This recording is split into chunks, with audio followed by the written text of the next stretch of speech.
ओम नमो भगवते वासुदेवाय।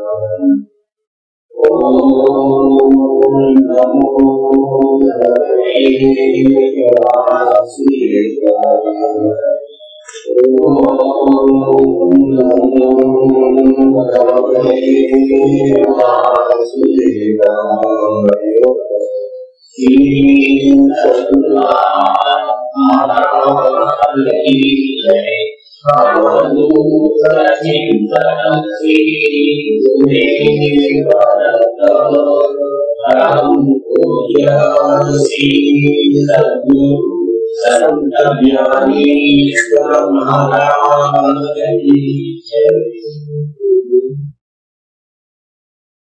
परम पूजनीय श्री सद्गुरु संत ज्ञानेश्वर महाराज, साधकांचे मायबाप, बालयोगी आणि भगवान विष्णूचे अवतार असलेले ज्ञानोबा यांचा श्री अमृतानुभव तथा अनुभवामृत नावाचा ग्रंथ आपण पाहतो. हा ग्रंथ आयुष्यामध्ये आल्यानंतर एकदा तरी आपण वाचावा, ऐकावा आणि याचं ज्ञान करून घ्यावं, कारण हा अमृताचा अनुभव देणारा ग्रंथ आहे. युगायुगाने ज्यांना देवाची अनुकूलता लागते त्यांना ते ऐकायला मिळते. दैव जेव्हा प्रतिकूल असतं आपल्याला, ते काम देत नाही आपल्याला, त्यावेळेला चांगले असे जे प्रसंग येतात ते सुद्धा आपल्याला लाभत नाही. आपण पाहतो जगामध्ये पुष्कळ वाटतं आपल्याला अमुक करावं, अमुक करावं, अमुक व्हावं, करावं, परंतु त्यावेळेला आपलं दैव अनुकूल नसतं. आणि दैव जर अनुकूल असेल तर आम्ही कितीही प्रयत्न केले तरी ते व्यर्थ जातात. हे दैव अनुकूल प्रतिकूल असं का होत? याच कारण आमच्या मागच्या जन्मामधलं पुण्य किंवा पाप, आमची जी पूर्वजन्मातली कर्म आहेत ना, त्या कर्मांचं फळ आहे दैव, प्रारब्ध, नशीब. मला आता कळत नाही आमचं मागच्या जन्माचं पाप आहे का पुण्य आहे, हे आता मला या जन्मात कसं कळणार? ठीक आहे, आता जे आहे ते तर भोगावं लागेल, प्रारब्ध हे भोगातून सांगतात. परंतु आता संचित करायचं नाही, साठवायचं नाही, आणि संचित होऊ नये म्हणूनच हा अमृतानुभव ऐकायचा. अमृतानुभवाच्या या श्रवणाने या जन्मामध्ये आम्ही आता संचित हा ग्रंथच म्हणजे असा आहे की तो अमृताचा अनुभव देणारा ग्रंथ आहे. आता आमच्या या देहामध्ये असल्या प्रकारचे दुःख देणारे जे संचित असतात, प्रारब्ध असतं, ते आता आम्ही निर्माण होऊ देणार नाही. विषय चाललेला आहे, मला सुंदर विषय चाललाय शिव आणि शक्तीचा. शिव आणि शक्ती आपल्या प्रत्येकाच्या देहामध्ये आहे. जो शिव म्हणजे आत्मा आणि ती शक्ती त्याच्यामध्येच राहते, त्याच्यामधून बाहेर पडते आणि ती क्रिया करून पुन्हा त्याच्यामध्ये जाते. असा हा शिवशक्तीचा खेळ आपण आता किती दिवसापासून पाहतो. शिव आणि शक्ती जसे आपल्या देहात कार्य करून राहिले तशी जगामध्ये कार्य करता येते, आणि सगळ्या जगाचा जो पसार आहे, निर्मिती आहे, ती त्या शक्तीने तयार केलेली आहे. जसा तो जगाबाहेर शिवशक्तीचा खेळ चाललेला आहे, तसाच आपल्या संसारातही चाललेला आहे. तीन ठिकाणी आपल्याला घेऊन जातात, फिरवतात, आणि दृष्टांताच्या माध्यमातून आपल्याला आपल्या प्रपंचाचे ज्ञान देऊन जातात. जेव्हा ते प्रपंचाकडे येतात, संसाराकडे येतात, तेव्हा त्या संसारामध्ये असलेले जे पती आणि पत्नी आहे, नवरा बायको आहे, हेही शिव आणि शक्तीच आहे. शिव आणि शक्तीमध्ये फक्त नाव भिन्न आहे. स्त्री आणि पुरुष हे नाव भिन्न आहेत, देह भिन्न आहे, परंतु तत्वच्या दृष्टीनं आत्म्याच्या दृष्टीने जर पाहिलं तर ते एकरूप आहे. शिव आणि शक्ती यांच्यामध्ये भिन्नता नाही. म्हणून पती पत्नीने सुद्धा नामामध्ये फक्त भिन्नता ठेवावी, देहामध्ये भिन्नता ठेवावी, मनामध्ये एकरूप व्हावं, अंतःकरणाने जुळून जावं. आणि असं ज्यांचं अंतःकरण जुळत त्यांचा संसार सुखाचा होतो, आनंदाचा होतो, समाधानाचा होतो, संसारामध्ये आनंदित आनंद राहतो. असा हा ज्ञानोबांचा विचार आपली शिवशक्तीचा पहिला. आतापासून आता या पुढच्या उद्यापासून थोडासा विचार हे वेगळा समजलेला. अर्थात वेगळा म्हणजे तो काही परमार्थाचा विचार आहे असं नाही, परमार्थाचाच विचार आहे, परंतु तो वेगळ्या पद्धतीने आलेला आहे. ज्ञानोबा सांगल्याने हे जे शिवशक्तीचं कार्य आहे, हे कार्य ही क्रियाशील शक्ती सतत चालू ठेवते. परंतु तिच्या कार्याने जो मूळ पुरुष आहे या शिव आणि शक्तीच्या अगोदरचा तो कोण आहे? तो परब्रह्म आहे. ते ब्रह्मस्वरूप जे आहे ते स्थिर आहे. ते जे परब्रह्म आहे त्या परब्रह्मामध्ये ह्या असल्या प्रकारचं काही कुठलं काही चालत नाही. हा शिवशक्तीचा केवळ परब्रह्मात नाही, ज्याच्यातून हे बाहेर आलेले आहेत आणि नंतर मग ते कार्य करतात. असा हा प्रकार आहे. म्हणून जाणून आपल्याला आता थोडीशी वेगळी समजलेलं आहे हे ते ज्ञान फक्त वेगळ्या प्रकारे. आता आपल्याला ज्ञानोबा यावरून असं दाखवणार आहे की जशी ही शिव आणि शक्ती मिळून हे जगाचं कार्य हे विश्वकार्य निर्माण होतं, तसंच एक विश्वाचं कार्य आणखी करणार एक माध्यम परब्रह्माचं. आणि ते परब्रह्माचं माध्यम किंवा ते परब्रह्माचं साधन जे आहे ते ओंकाराचं साधन, प्रणवाचं साधन.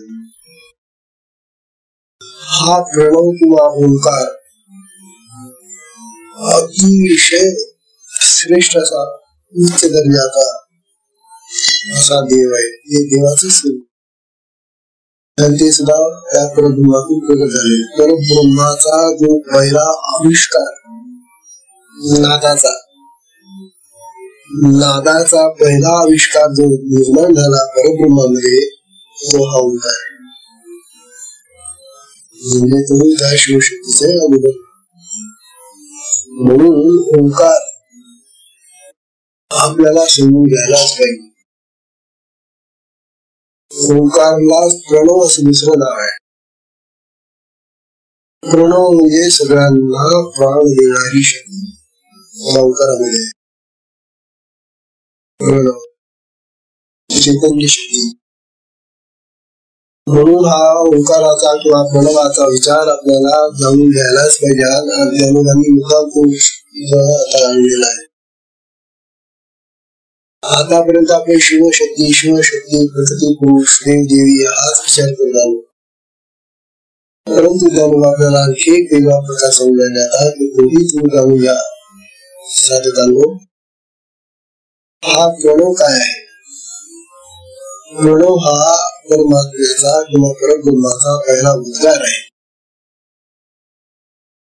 प्रणव हा ओंकार हा परब्रह्माचा पहिला उद्गार, पहिला बोल म्हणा त्याला. आणि म्हणून तो ईश्वरवाचक आहे. प्रणव जो आहे तो भगवंताचे रूप आहे. त्या परब्रह्मातूनच ते निघाले ते त्या ईश्वराचं त्या परमात्म्याच रूप आहे. हे रूप आता ह्या ओंकारामध्ये जर ओंकाराचं आपण चित्र काढलंय बा, ओमचे चित्र सगळे लोक तुम्ही पाहता. ओम म्हणजे काय? असा एक गोल आहे, नंतर खाली एक दुसरा गोल आहे आणि तिसरा गोल असा आहे. 3 गोल आणि वर अर्धमात्रा आणि टिंब आहे. याचा काहीतरी अर्थ आहे. हा पहिला जो गोल आहे तो आकाराची मात्रा आहे. हा दुसरा जो गुण खाली काढलेला आहे तो उकाराची मात्रा आहे. आणि हा तिसरा जो गुण आपण काढतो तो मकाराची मात्रा आहे. अ, म. आणि वरची जी मात्रा आहे ती चित्कला, चिशक्ती, चंद्रकला काही नाव द्यायचं. चंद्रासारखी गोड आहे आणि मग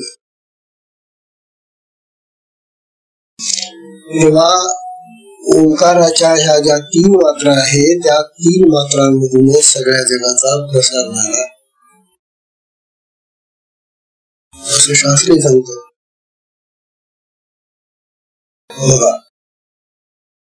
ओंकाराच्या या 3 मात्रांनी प्रथमतः 3 अवस्था निर्माण केल्या. माणसाच्या आपल्याला ज्या 3 अवस्था आहेत ना त्या 3 अवस्था या ओंकाराच्या अ, उ आणि म या 3 मात्रांपासून आलेल्या आहेत. पहिली जागृती, स्वप्न आणि निद्रा. जागृती, स्वप्न, निद्रा या 3 अवस्था ओंकाराच्या अ, उ, म या 3 मात्रांपासून आल्या. आणि झाली बाबा या 3 मात्रा आल्याबरोबर पुन्हा आता 3-3चा प्रवास सुरू झाला. मग या 3 अवस्थांना 3 काळ लागतात. वेळ लागते की झोपेला, स्वप्नाला, जागे राहायला काळ लागतो, काळ वेळ. मग 3 काळाची विभागणी झाली. हे 3 काळ तुम्हाला माहितीच आहे. वर्तमान काळ, भविष्यकाळ आणि भूतकाळ. या 3 काळांना ओंकाराच्या 3 मात्रांमधून 3 अवस्थांमधून 3 प्रकार निर्माण झाले. काळाचे 3 प्रकार. त्यानंतर 3 गुण निर्माण झाले. सत्वगुण निर्माण झाला, रजोगुण निर्माण झाला आणि तमोगुण निर्माण झाला. 3 गुण. या 3 गुणांना राहण्यासाठी 3 शरीर निर्माण झाली. 3 गुणांना राहण्यासाठी 3 शरीर. आपल्यामध्ये 3 शरीर बरं का. आपल्याला वरच शरीर फक्त दिसतं आणि त्यालाच आपण शरीर म्हणतो. परंतु हे वरच जे शरीर आहे त्याला स्थूल देह म्हणतात. स्थूल, जड. त्याच्या मागे सूक्ष्म शरीर आहे. सूक्ष्म म्हणजे ते दिसत नाही. स्थूल, सूक्ष्म आणि कारण असे 3 देह निर्माण झाले. कशासाठी झाले ते? त्या 3 गुणांना राहण्यास. त्यानंतर हा जो प्राण आपल्या शरीरामध्ये चालला आहे आणि जो प्राण त्या प्रणवाचा आहे तो प्राण 3 गतीने आपल्या देहामध्ये वाहतो. हा जो आपण श्वास घेतो ना, हा जो श्वास घेतला श्वास मध्ये काही वेळ ठेवतो आणि पुन्हा सोडतो. घेणे, राखणे आणि सोडणे या ज्या 3 श्वासाच्या क्रिया आहेत किंवा गती आहे त्यांना पूरक, कुंभक आणि रेचक त्यांना पूरक. पूरक म्हणजे घेणं, पूर्ण करणं. भरून घेतो आपण थोडा वेळ ते भरून ठेवतो, पुन्हा त्यांना बाहेर घेतो. काही वेळ जे ठेवतो त्याला कुंभक म्हणतात, घेतो त्याला पूरक म्हणतात आणि सोडतो त्याला रेचक म्हणतात. असे हे 3 प्राणाचे गतिमान असे 3 प्रकार झाले आणि हे सगळे ओंकाराच्या पासून झाले. बघा, ओंकाराचा कसा उपयोग आहे. आणि या सगळ्या जगातल्या जेवढ्या भाषा आहेत, जगामध्ये ज्या ज्या भाषा लोक बोलतात त्या भाषांचे स्वर आणि व्यंजन आणि अक्षर या ओंकारातून सगळे स्वर सगळी व्यंजन अक्षर अनुनासिक काय तुम्ही जे जे म्हणाल ते सगळं भाषा शास्त्राचं सगळं स्वरूप ओंकारातून आले. तो नादमय ओंकार, तो नादमय असल्यामुळे त्या ओंकारामधून त्या अनेक प्रकारचे सूर स्वर व्यंजन अक्षर निर्माण झाले आणि मग त्या अक्षरांनी माणसाने काय केलं, जोडल्या करून शब्द बनवले, शब्दांनी मग वाक्य बनली आणि वाक्यांनी मग भाषा बनली. अशा प्रकारच्या भाषा जगामध्ये ज्या चाललेल्या आहेत त्यामुळे आपलं सगळं जीवन व्यवस्थित झालेले. जर माणसाला भाषा आली नसती, कल्पना करा जर आपण पशु पक्ष्यांप्रमाणे प्राण्यांसारखे जर आपण राहिलो असतो आणि आपल्याला भाषा आली नसती तर आपल्याला अशी नगरं तयार करता आली नसती, कारखाने तयार करता आले नसते, पूल बांधता आले नसते, काहीच करता आलं नसतं. ही जी सुधारणा आज आपण केलेली आहे, हा जो विकास झालेला आहे जगाचा, तो आम्हा सगळ्यांना भाषेतून कोणाला भाषा ज्याला येत नाही अशी मुकू माणसं असतात, मुक्याला ऐकायला ते येतं, बोलता येत आणि बोलता येत नसल्यामुळे त्याला आपल्याला काय सांगायचंय दुसऱ्याला ते सांगताय. खानाखुणा करून काहीतरी सांगत असतो, परंतु आता त्याच्या खानाखुणा जे घरातले तरीही बोलते त्यांनाच माहिती असतात. बाहेरच्या माणसाला त्याच्या खानाखुणांनी काहीच कळत नाही, नंतर भाषाच नाही.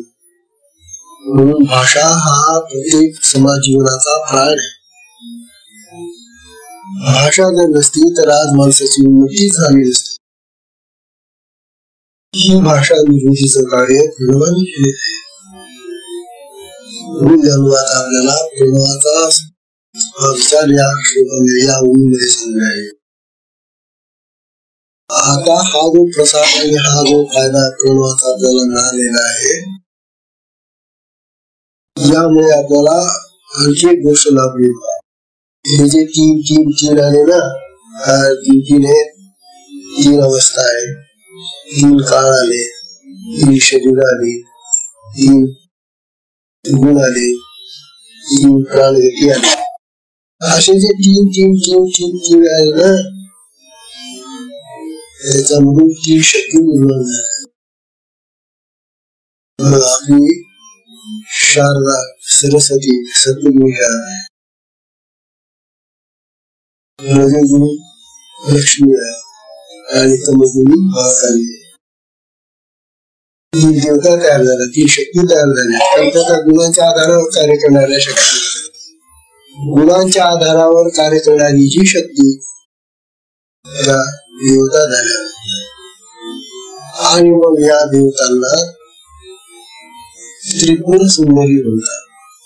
त्रिपुर म्हणजे 3 पुर म्हणजे काय, हे ते सगळे 3 आले ना, ती त्यांची नगर आहेत. पूर म्हणजे नगर. म्हणून या देवतांनी आपली पुरं बसवली, नगरी बसवली आणि त्या अतिशय सुंदर बनल्या. म्हणून त्रिपुर सुंदरी म्हणून आपण पूजा करतो. महालक्ष्मीची पूजा करतो, सरस्वतीची पूजा करतो, महाकालीची पूजा करतो. हा जो पूजेचा प्रकार, देवतांचा जो प्रकार आला, हा ओंकारामुळे आलेला आहे. याच्याशिवाय शक्ती नव्हतेच पुन्हा त्याच्या. परंतु हे जे प्रकार गेले, हे प्रकार ओंकारामुळे निर्माण झालेले. हा ओंकाराचा एवढा लाभ आहे आपल्याला. आणि म्हणून तुम्हाला बघेल, आपल्या प्रत्येकाच्या नावाच्या अगोदर किंवा स्त्रियांच्या अगोदर नावाच्या अगोदर श्री द्यावं लागतं. हा श्री युक्त आहे आणि या श्रीमती युक्त आहे. श्री म्हणजे वैभव, श्री म्हणजे संपन्नता, श्री म्हणजे ऐश्वर्य. हे सुद्धा हा प्रणवाचाच आपल्याला भाव किंवा प्रणवाची देण आहे. तेव्हा ही जी श्री आहे ती प्रत्येक श्री आपण प्रत्येक मंत्राच्या अगोदर घेऊन आपले सगळे मंत्र जे आहेत ते श्रीयुक्त आहेत. आणि नुसते श्रीयुक्त नव्हे तर ते प्रणवयुक्त आणि ओंकारयुक्त असावे लागतात. प्रणवयुक्त आणि ओंकारयुक्त जर मंत्र नसेल तर त्या मंत्राला विशेष सामर्थ्य प्राप्त होते. मंत्र राहतात म्हणून मंत्रामध्ये हे पहिले दोन तर असावे लागतात, श्री आणि ओम. म्हणून बघा आपले सगळे मंत्र जेवढे आहेत ना, गणेशाचा घ्या, कृष्णाचा घ्या, रामाचा घ्या, दत्ताचा घ्या, जे काय आपण मंत्र घेतो त्या मंत्रामध्ये श्री आणि ओम हे सुरुवातीला दोन्ही मंत्र पुढे तुला म्हणतात. म्हणून त्या मंत्रामध्ये सामर्थ्य आलेले ते मंत्र आपल्याला खूप शक्तिदान करतात. हा जो प्रभाव आहे हा ओंकाराचा प्रभाव आहे. हा ओंकाराचा उल्लेख आता या ओम मध्ये आणलेला आहे. आणि ही ओंकाराची सृष्टी, या प्रणवाची सृष्टी ही प्रारंभापासून निर्माण होत चाललेली आहे. बघा 44वी ओळी पहा. म्हणतात किंबुमाते प्रणवाक्षरी विरुधतीये दशेची हे वैरे शिवशक्ती. दशेचे वैरी आहे ते शिव आणि शक्ती. त्या ओंकाराचे वैरी नव्हे. लक्षात घ्या थोडासा. दशा म्हणजे अवस्था, स्थिती. हे दशेचे वैरी शिव आणि शक्ती. कारण की शिव आणि शक्ती जेव्हा शक्तीतून शक्तीचा हा जो प्रकार आहे शिवामध्ये असणाऱ्या शक्तीचा, ती क्रियावती आहे, क्रियाशील आहे. आणि ती क्रियाशील असल्यामुळे कार्य करणारी शक्ती असल्यामुळे तिला हवं ते कार्य करण्याची इच्छा होते. आणि हा जो शिव आहे हा पूर्ण पाहत असतो. तिला हे सुद्धा सांगितलं की हे करू नको ते कर, असं पण सांगत. करणं न करणं शक्तीचा याच्यावर सोडून दिले त्यांनी. फक्त तो शिव तिच्याकडे ईक्षामध्ये पाहत असतो. द्रष्टाभाव, द्रष्ट्याभावाने शिव फक्त पाहत बसल्यामुळे झालं काय, ही शक्ती मनात येऊन ते कार्य करते. आणि ते कार्य करत असताना ह्या ओंकाराने निर्माण केलेले जे कार्य ना, जी दशा आहे ना, अवस्था आहे ना, ती बिघडून टाकते कार्य. म्हणून ते त्या दशेचे वैरी झाले. हे शक्ती आहे ती. तिला जर वाटलं की हा तमुकून नको आहे,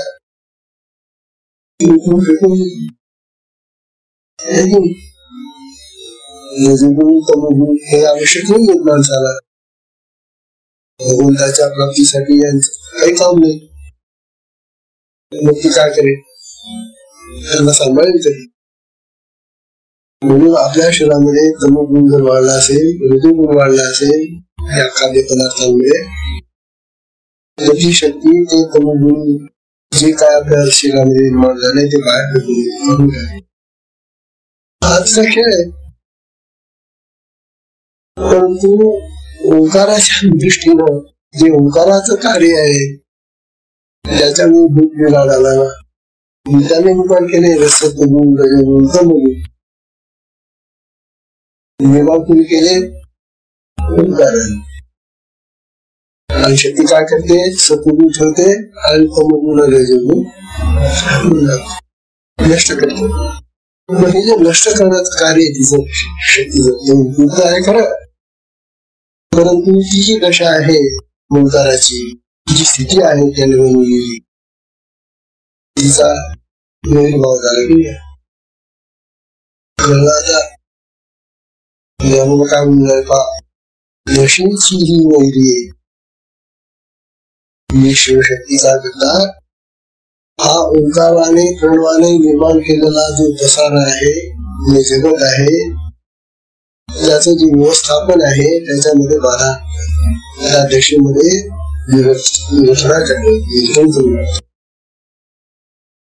म्हणून त्यांना वैरी सारखं समजलं, बाकी काही.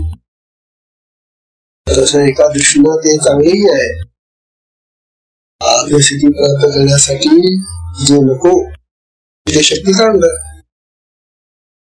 परंतु ते आत्मसिद्धी प्राप्त करा नका करू म्हणून जे निर्माण करून ठेवलेलं आहे ते प्रणवाने निर्माण करून ठेवले. म्हणून दशेचे वैरी हे दोघं आले असं ज्ञानवादी. तेव्हा हा ज्ञानवांना त्यांना दोष लावण्याचा प्रकार नाही. समजून घ्या, ते वैरी कुणाचे झाले? दशेचे, अवस्थेचे. ही जी ओंकाराने निर्माण केलेली स्थिती आहे तिच्यामध्ये गुलाल करून टाकले आहे. ते गुण टाकले, ते गुण. अशा प्रकारे सांगणारे की ही प्रणवाक्षरी हे जे आहे, प्रणवाची ही जी अक्षर आहे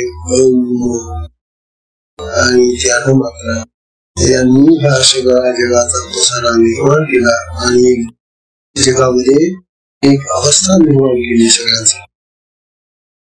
त्या अवस्थेमध्ये ही शक्तीचा प्रभाव काहीतरी बिघाड करून टाकले म्हणून त्या देशाचा वैरीपणा केला झाला असं आहे. वास्तविक ते आपल्या हिताचंच आहे. शक्ती करते ते बरोबर आपल्या हितासाठी आहे, परंतु ते प्रणवाच्या दृष्टीनं चुकीचं झालं ना. असं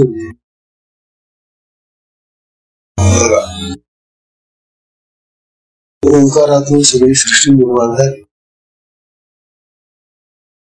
आता या जगाची उत्पत्ती, नंतर स्थिती आणि लय या तीन गोष्टी सतत चालले करतात. उत्पत्ती, स्थिती आणि लय या जगाच्या पुन्हा तीन गोष्टी ज्या आहेत, ह्या तीन गोष्टी सतत चालू आहेत. निर्माण होतं जग, काही काळ राहतं आणि राहतं नष्ट. तसा आपला देह पण आहे ना. हा देह आपल्या जगाबरोबरच पाहून राहिला आहे, परंतु जगाचं एक अंग आहे. देह हा आपल्या या जगाचंच एक अंग आहे आणि म्हणून हा देह निर्माण झाला. काही काळ तो राहील आणि निघून जाईल. पाहतो आपण किती माणसं आली जन्माला, काही काळ राहिली येईल. तेव्हा येणं, राहणं आणि जाणं हा पृथ्वीचा धर्म आहे. हे असं सतत चालू राहणार आहे. जन्म आपल्याला सांगणारे ज्याला शिवशक्तीची माहिती नाही तो मग या प्रणवाला ओळखत नाही. आणि ज्याला नुसती प्रणवाचीच माहिती आहे तो शिवशक्तीला जाणं. अशी काही विचित्र अवस्था होईल. म्हणून ज्ञानोबा आपल्याला असं सांगतात, बाबांनो तुम्हाला शिवशक्तीचा परिचय तुम्ही करून दिलेलाच आहे आता, परंतु नुसती शिवशक्तीचा परिचय तुम्ही मागला नाही, त्या ओंकाराचाही परिचय करून घ्या. कारण ओंकाराचा जर परिचय करून घेतला नाही तर हे बाकीचं निर्माण झालेलं जे आहे या ओंकारामुळे हे कसं कळेल आपल्याला. आणि म्हणून ज्ञानोबांनी हा विषय इथं काढलेला आहे. ज्ञानोबाची त्या काळामध्ये त्या लहान वयात जसं त्यांना कळलं असेल, या लोकांना आता शिवशक्तीची माहिती झालेली आहे, आता हे शिवशक्तीला धरून बसतील. परंतु ओंकाराची जी निर्मिती आहे, हा ओंकार एवढा मोठा प्रसिद्ध आहे आणि तो त्या भगवंताचा पहिला उद्गार आहे. तो परब्रह्मातून चाललेला उद्गार आहे. असा प्रथम उद्गार, असा प्रथम ईश्वराचा उद्गार आहे.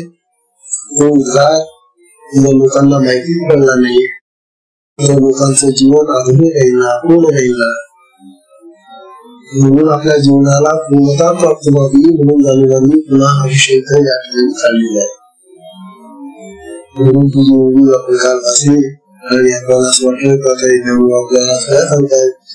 आतापर्यंत ते शिवशक्तीचं वर्णन करत होते आणि आता ते त्यांना वैरीचा पण म्हणून राहिले. हे जे काल आपण पाहिलं त्याचा खुलासा झाला का आपल्याला ज्याला करतो त्या शिवशक्तीबद्दल आपल्याला आपल्या मनामध्ये तेढ निर्माण व्हायला नको. म्हणून जगताची दशा तशीच राहावी हा ओंकाराचा प्रयत्न आहे. आणि शक्ती काय करते, तिला जे हवं असेल ते ठेवते आणि नको असेल ती राहते. शक्तीचा प्रकार आहे. शिव सांगत नाही तर शिव हा परमात्म्याचा अंश आहे. परमात्म्यातून तो प्रगट झालेला आहे. कोणी सांगत की असं कर तसं कर, पण ही शक्ती करते त्याला काय करणार तू. म्हणून ते वेळ झाल्यासारखं वाटतं असं म्हणतात. आता 45वी बघा आमचा अनुभव ग्रंथ आहे महाराज, जाणलाच पाहिजे. जन्म सांगलेले आता हे असो, जाऊ द्या त्या शिवशक्तीला आता नाव ठेवायचे मी, आणि त्या ओंकाराचे आता जे स्वरूप आहे ते असो. हे असो नाम रूपाचा भेद शिरा, गीत एकार्थाचा उजिरा, नमो त्या शिव बोहरा त्या नदी उभे.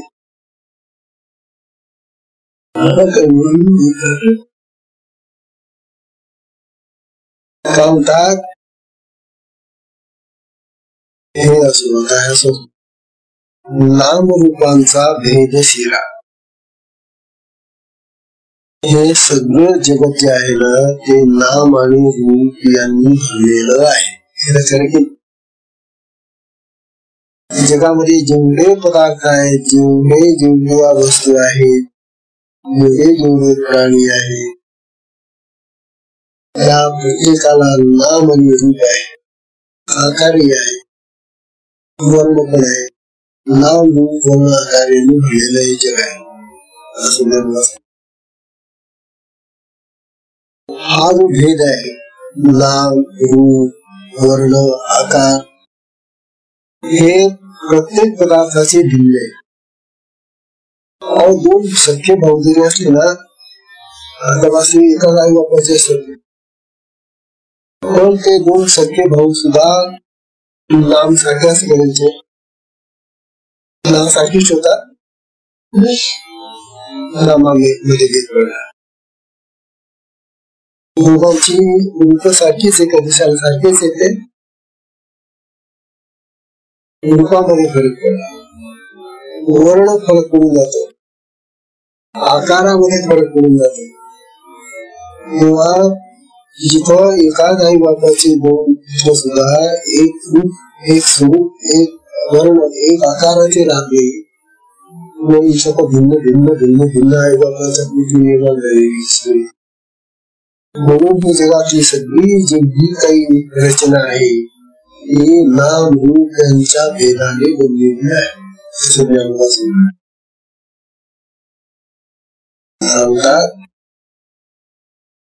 नाम रूपाचा भेद सरा, गीत एकार्थाचा उजिरा. परंतु ही शिव आणि शक्ती हे जोडतं असं काही आहे, या शिवशक्तीवर ही नाम रूप वर्ण आणि आकार ज्यांना गिळून टाकण्याचं कार्य केलं, खाऊन टाकली, जाणून टाकले, काला करते त्यांचा सगळ्या. आणि हा काला करून ती दोघं खात असतात. म्हणून शिव आणि शक्ती, नाम रूप वर्णाकार आणि हे सगळे भेद जे आहे, ही भेदाची जी आपल्याला जाणीव होते, ती भेद निर्मिती जी झालेली आहे या सगळ्या जगात, हे नाहीसं करण्याचं कार्य ही शक्ती करते. का मला असं का करते ही शक्ती? आहे त्यांना नाव दिलेली, आहे त्यांना आकार वर्ण रूप दिलेलं, मग राहू द्या ना त्यांना तसं. अहो हे जे नाम रूप वर्ण आकारामध्ये जर लोक पाहायला लागले ना तर ते भेददर्शन निरूपात राहतील, आणि मग त्यांना एकत्वाचं दर्शन कधीच होत नाही. त्यांना अनेकत्वाचं विविधतेचं दर्शन होत राहील. म्हणून जगाकडे पाहताना आम्हाला विविधतेचं दर्शन होतं. खरं की नाही? अनेकाचं दर्शन होतं. अनेकाचं दर्शन होऊ नये आहे ते सगळं परमात्म्याचं स्वरूप आहे हे चांगले 65 ज्ञानवान पुष्कळ आपल्याला समजून सांगितले. पण आम्ही ते त्या पद्धतीने आमच्यामध्ये आत्मज्ञान नसल्यामुळे त्याचा तो परमात्मा पाहू शकत. हे सगळं जगात परमात्म स्वरूप आहे, ब्रह्मस्वरूप आहे, आत्मस्वरूप आहे ही दृष्टी आमच्याजवळ नाही.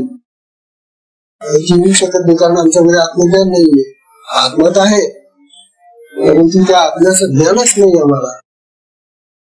आत्मज्ञान नसल्यामुळे आमची दृष्टी आत्मज्ञानीला म्हणजे अज्ञानी दृष्टी आहे. आणि अज्ञानाच्या दृष्टीने जेव्हा आम्ही पाहतो तेव्हा आम्हाला हे दिसतो. भेद दर्शन हे अज्ञानाचं प्रतीक आहे आणि अभेदाचं दर्शन हे ज्ञानाचं प्रतीक.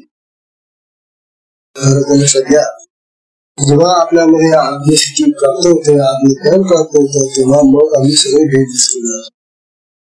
हे सगळे भेद विसरून जो आत्मज्ञान होईल तेव्हा तू तेव्हा ती शक्ती काय करते तुम्हाला ऐका हे सगळे नाव रूप वगैरे सगळे नष्ट करून तुम्हाला अभेदाचं दर्शन त्या परमात्म्याचं दर्शन करण्यासाठी म्हणून जे हा सगळा नाम रूपांचा हा जो भेदाचा काला आहे ना एखाद बसता शिवशक्ती म्हणजे काय दर्शन करून तुम्हाला तो एकच वाचा किंवा आत्मत्वाचा स्वरूपाचा तो दिसावा प्रसाद दिसावा म्हणून शक्ती ही तुम्हाला मदत करते. ही द्वैतातून आपल्याला अद्वैताकडे नेणारी शक्ती आत्म्याकडे नेणारी आहे. आत्मज्ञान प्राप्त करून देण्यासाठी प्रयत्न आहे. म्हणून की हे भेददर्शन जे आहे हे भेददर्शन आपल्याला होऊ नये म्हणून हे भेदच नाश करण्याचा प्रयत्न खरे. हे बघा भेददर्शन कसं होतं. आता आपल्या हॉलला खूप खिडक्या लावलेल्या आहेत की इकडची खिडकी इकडची खिडकी समोरची खिडकी मागच्या खिडक्या. आता ह्या इतक्या खिडक्या आहेत आणि आम्ही जर प्रत्येक खिडकी म्हणून पाहायला लागलो तर एकच चित्र दिसेल का? नाही. इकडं पाहिलं तर वेगळं दिसतं, पुढे पाहिलं तर वेगळं, इकडे पाहिलं तर वेगळं, इकडे पाहिलं तर वेगळं. मग ह्या ज्या खिडक्या आहेत त्या हॉलच्या या खिडक्या आम्हाला भेदाचं दर्शन करतात. मग शक्ती काय करेल ह्या खिडक्या बंद करू लागेल. तुम्हाला भेद दर्शन होऊ नये म्हणून शक्ती काय करेल तुमच्या खिडक्या बंद करेल. तशा तुमच्या बुद्धीच्या मनाच्या ज्या खिडक्या आहेत त्या खिडक्या बंद करण्यासाठी हे भेद दर्शन ती बंद करा आणि आत्म्याकडे चला म्हणजे एकत्वाकडे चला. त्या एका आत्म्याचं दर्शन घ्या हो असं काय शक्तीचा आपला एवढा उपकार म्हणून जाणून म्हणतात. म्हणून ते म्हणतात गीत एका अर्थाचा अवजिरा नमो त्या शिवरा त्या शिवशक्तीला माझा नमस्कार असो. ज्ञानदेवाकडे म्हणून ज्ञानदेव महाराज आपल्या शिवशक्तीला नमस्कार करून डायरेक्ट आणि तिने फार काम केलंय. ओंकाराने सगळं विविध असं रचना केल्या की ठीक आहे तसं काय. परंतु त्या विविधतेमध्ये जर आम्ही अडकलो फसलो राहिलो तर आम्हाला भेदाचं दर्शन होत राहील आणि त्या एकत्वाकडे आम्ही ते जाणारच नाही त्या शिवाकडे. म्हणून ही शक्ती काय करते हा भेद दर्शनाचा प्रकार होऊ नये म्हणून ती बंद करते. भेद वगैरे सगळे नाशिक करण्याचा प्रकार. अशा त्या शिवशक्तीला ज्ञानवाणी प्रणाम करून या ठिकाणी नमो त्या शिवला ज्ञानदेव म्हणे. आता इथून पुन्हा आणखी शिवशक्तीच आपल्याला सांगण्याने ही शिवशक्ती जी आहे ही शक्ती साधकाच्या दृष्टीने महत्वाची आहे. एक गोष्ट लक्षात घ्या, आपल्या दृष्टीने शिवशक्ती अतिशय लाभदायक आहे आणि साधकाला ती शक्ती काय करते, त्या जगाच्या पसाऱ्यातून, त्या संसाराच्या कटकटीतून ती त्या आपल्याकडे घेऊन जाते. म्हणून आपल्याला ह्या शक्तीचा आपला घ्यायलाच पाहिजे असं धर्मात आपण सांगतात. धर्मात ज्या दोघांच्या आलिंगनी विरून गेली दोन्ही, आगरियाच्या रजनी तिथीच दे. सुंदर धर्म करून राहिले. आता ज्ञानेश्वर बाबा सांगून राहिले ही शिव आणि शक्ती या दोघांचं आलिंगन घडतं, म्हणजे ते एकमेकाने पकडतात, एकमेकांमध्ये मुळात कार्य संपलं की ती परत आपल्या शिवामध्ये येते. आणि शिव हा जो आहे तो शक्ती बिना राहू शकत नाही आणि शक्ती शिवाशिवाय राहू शकत नाही. असे हे परस्पर जरी दोन असले तरी ते स्वरूपाने एक आहे. स्वरूपाने एक असल्यामुळे त्यांना एका स्वरूपामध्ये राहणं आवश्यक, राहणं आवश्यक. म्हणून ती शक्ती काय करते, शिवाला दिलं, शक्ती शिवाला दिलं ते, आणि तो शिव शक्तीला आणि त्याला पकडते. अशा प्रकारचं हे त्यांचं हे जीवन आहे, शिवशक्तीचं कार्य आहे. ज्या दोघांच्या आलिंगनी विरून गेली दोन, आणि मग काय होतं, जेव्हा ते एकमेकांना भेटतात त्यावेळेला दोघेही आपापला भेद विरून जातात. मग तो म्हणतो मी शिव नाही, ती म्हणते मी शक्ती नाही. वास्तविक ते दोन नाम आहेत फक्त, त्यांच्या स्वरूपात भेद नाही, नामात भेद आहे. आणि जेव्हा दोन्ही नाम नष्ट होऊन जातात, जेव्हा ते एकरूप होऊन जातात, तेव्हा तिथं तुम्हाला शक्ती दिसत नाही. शक्ती नसली तर ते शिव कुठे राहणार, कारण शिव सापेक्ष शक्ती आहे, शक्ती सापेक्ष शिव आहे. ही दोन नावं एकमेकांच्या अपेक्षेने येते. ही शक्ती आहे म्हणून याला शिव म्हणायचं, शक्तीच नसली त्याला शिव कोण म्हणणार, तो आत्मा आहे. म्हणून त्याने मला सांगितले की जेव्हा यांचं परस्पर संबंध होत होतात तर ते विरून जातात, एकमेकांमध्ये विसरून जातात. कारण ते सूक्ष्म एकमेव होते. ते काय असे जड ध्येय थोडेच आहेत आपल्यासाठी. जड ध्येय आपण किती जर म्हटलं की आता तुम्हाला मी आनंद देतो बरं का, तुमच्यामध्ये दिसून जातो बरं का, मी किती म्हटलं तुम्ही कसं आहे. म्हणून देहांची आलिंगन कधीही एकरूप होते, पण ते सूक्ष्म तत्व आहेत, की दोन्ही सूक्ष्म आहेत आणि त्याच्यामधूनच ते प्रगट झालेले असल्यामुळे ते एकरूप होऊन जातात, निघून जातात. या दोघांच्या आलिंगनी विरून गेली दोन्ही, म्हणतात आघवियाची रजनी जिठीची जे. आघवियांच्या म्हणजे सगळ्यांच्या, बाकीच्या सगळ्यांच्या दृष्टीनं ती रजनी होऊन गेली, रात्र होऊन गेली. आम्हाला ती शक्ती दिसत नाही काम करताना, आणि ते शिवून पण गेला,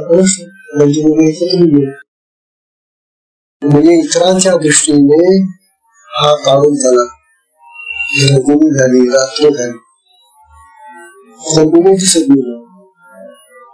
म्हणजे सूक्ष्म आहे. तात्पर्य असं की तो शिव असला की शक्ती असते, शक्ती असली की शिव असते. आणि ते जेव्हा ऐकून जातात त्यावेळेला ते शिव नाही, शक्ती नाही.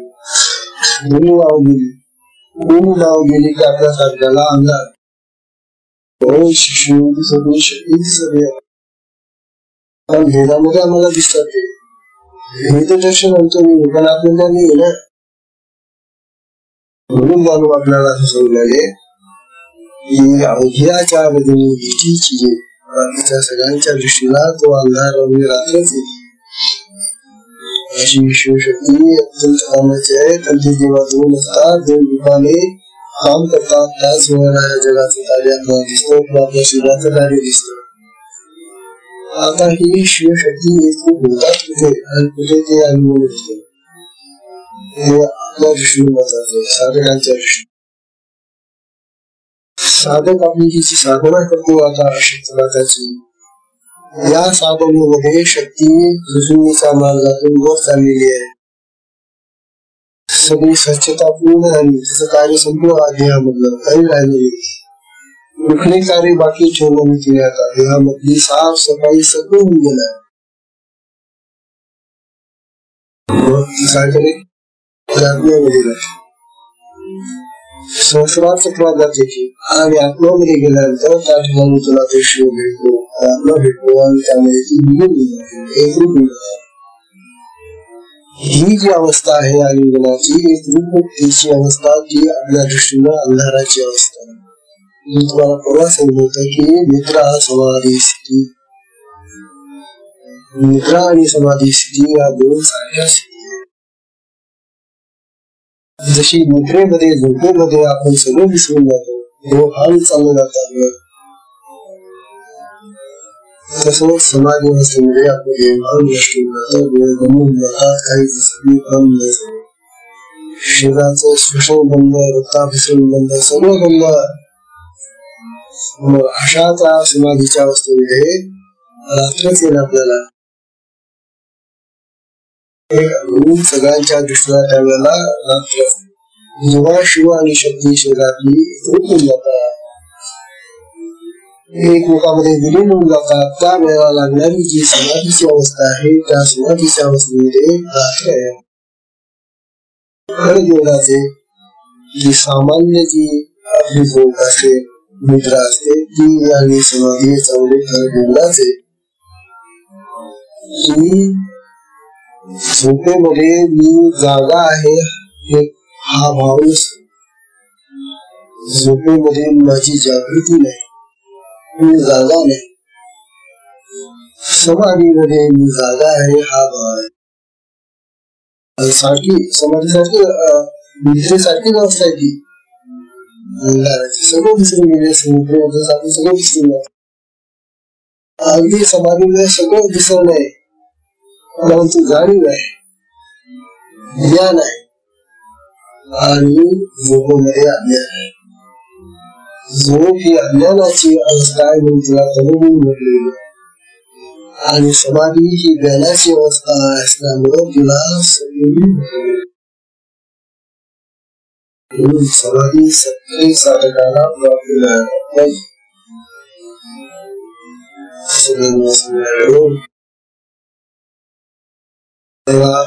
हा जो त्यांचा निघून जाण्याचा आणि आलिंगनाचा प्रचार आहे आणि इतरांच्या दृष्टीनं ही रात्र घ्यायचा जो प्रकार आहे, हा तो आहे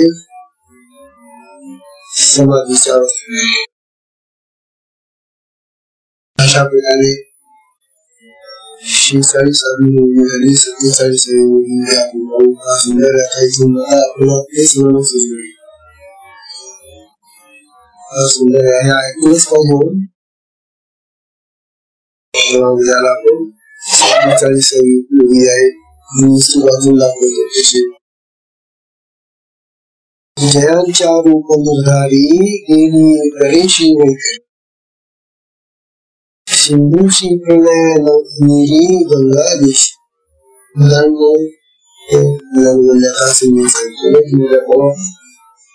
सुंदर विचारे. हरि ओम.